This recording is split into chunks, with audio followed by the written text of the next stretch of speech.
ជំរាបសួរបងប្អូនសមាជិក Trader ទាំងអស់គ្នាចំពោះវីដេអូមួយនេះដែរគឺយើងនឹងបង្ហាញពីpre-planning សម្រាប់ Trade ម៉ោង New York នៅថ្ងៃទី27 ខែ3 ឆ្នាំ2025អញ្ចឹងមុននឹងចូលpre-trading plan សម្រាប់ម៉ោង New York ថ្ងៃនេះ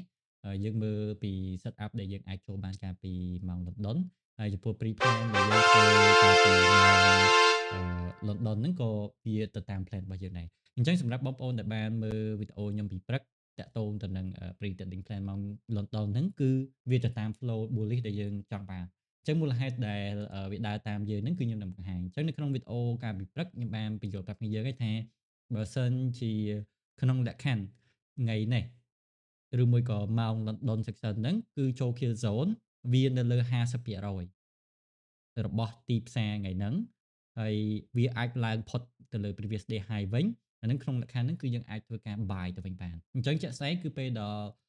ល់កន្លែង clear zone ម៉ោង London ហ្នឹងគឺម៉ោង1យើងឃើញថាវាបានចុះមកយកSVG យើងនៅកន្លែង5នាទីនេះហើយយើងអាចតន់ចូល buy បានទេព្រោះដោយសារយើងត្រូវការ confirmation ថាវាឡើងផុតទៅលើ previous day high វិញអញ្ចឹងក្នុងលក្ខខណ្ឌហ្នឹងគឺយើងចរង់ចាំអញ្ចឹងគ្រាន់តែដល់ល្បាក់ប្រហែលជាម៉ោង2គត់នេះគឺវាឡើងផុតទៅលើ previous day high វិញអញ្ចឹងក្នុងលក្ខខណ្ឌហ្នឹងគឺយើងអាចធ្វើការចាំ confirmation ឲ្យបែក midnight មួយទៀតក៏កាន់តែល្អដែរអញ្ចឹងយើងរងចាំមើលគឺគ្រាន់តែកន្លែងនេះគឺវាឡើងផុតទៅលើ previous night វិញគឺយើងអាច target buy បានហើយអាហ្នឹងបើសិនក្នុងលក្ខខណ្ឌយើងចង់បាន strong confirmation ណាយើងអាច buy កន្លែងនេះឬមួយក៏បើសិនជាយើងជាអ្នកដែលចេះវិភាគ fundamental គឺយើងអាចនឹង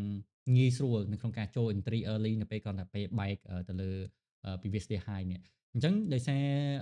ខ្ញុំមានតន័យមើលទៅក្នុង fundamental ហើយខ្ញុំយល់ពី data មើលទៅលើតន័យសេដ្ឋកិច្ចឬមួយក៏បងប្អូនអាចចូលទៅក្នុង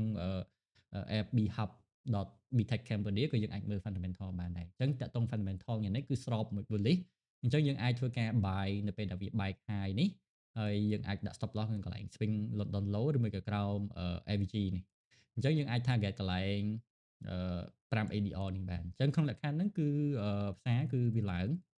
ព្រោះយើងចូលនេះគឺយើងចូលផុតម៉ោង clear zone ហ្នឹងហើយឥឡូវនេះគឺឃើញថាវា respect កន្លែង midnight នេះឃើញក៏បែកកន្លែង target ហ្នឹងភ្លាមគឺវាហោះអញ្ចឹងវាឥឡូវហ្នឹងគឺវាបានឡើងធ្លាយទៅលើ5 ADR ហើយអញ្ចឹងលក្ខខណ្ឌបន្ទាប់ដើម្បីយើងរៀប plan pre-plan សម្រាប់ម៉ោង New York គឺយើងធ្វើដូចគ្នាអឺ simple ទេគឺយើងគ្រាន់តែរៀប kill zone នៅចន្លោះម៉ោង7យប់ទៅដល់ម៉ោង9អញ្ចឹងបើយើងគូស kill zone មកគឺនៅម៉ោង7យប់គឺចេញពី high low ពីម្សិលមិញ7យប់គឺស្មើនឹងម៉ោង19គឺ high នៅនេះហើយ low នៅខាងក្រោមនេះទៅដល់ត្រឹមម៉ោង9វាស្មើនឹងម៉ោង21អញ្ចឹងគឺយើងបានប៉ុណ្ណេះប៉ុន្តែជាក់ស្ដែងអ្វីដែលខ្ញុំ expect ឃើញគឺយើងនៅក្នុង bullish run ខ្លាំងណាស់ព្រោះបច្ចុប្បន្ននេះគឺវាបែក high អស់ហើយ ADR ក៏វាបែកដែរអញ្ចឹងអ្វីដែលយើងរំពឹងទុកនៅក្នុងការ continue នៅក្នុងការបន្ត bullish ទៅវិញគឺលុះត្រាតែវាបកមក retest ម្ដង midnight នេះវិញព្រោះ midnight គឺដើរតួសំខាន់នៅក្នុងការ trade ម៉ោង New York អញ្ចឹងអ្វីដែលខ្ញុំរងចាំនៅពេលដែលផ្សារនេះចូលមកដល់ kill zone អញ្ចឹងគឺខ្ញុំចាំtrade នៅចន្លោះ opening gap អញ្ចឹងបើយើងគូ opening gap មកគឺរវាង midnight និង London Open គឺនៅប៉ុណ្ណេះអញ្ចឹងបើសិនជាយប់នេះនៅម៉ោង kill zone វាអាចបកចុះមកកន្លែងហ្នឹងហើយវាអត់ធ្លីផុតមានន័យថាវាមកដល់កន្លែងហ្នឹងវា reject អញ្ចឹងគឺខ្ញុំនឹងធ្វើការ buy ទៅវិញប៉ុន្តែគឺលក្ខខណ្ឌគឺបើគឺខ្ញុំ trade តែចន្លោះម៉ោង kill zone ហ្នឹងទេបកមកដល់កន្លែងហ្នឹងវិញចេញ buy signal គឺខ្ញុំនឹងធ្វើការ buy អញ្ចឹងអរគុណច្រើនសម្រាប់ការតាមដានមើល trading plan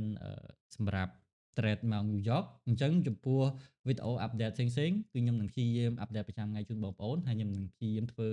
pre trading plan ជូនបងប្អូនតាមដានហើយសង្ឃឹមថាវីដេអូនេះគឺជួយច្រើនសម្រាប់ការវិភាគផ្សារ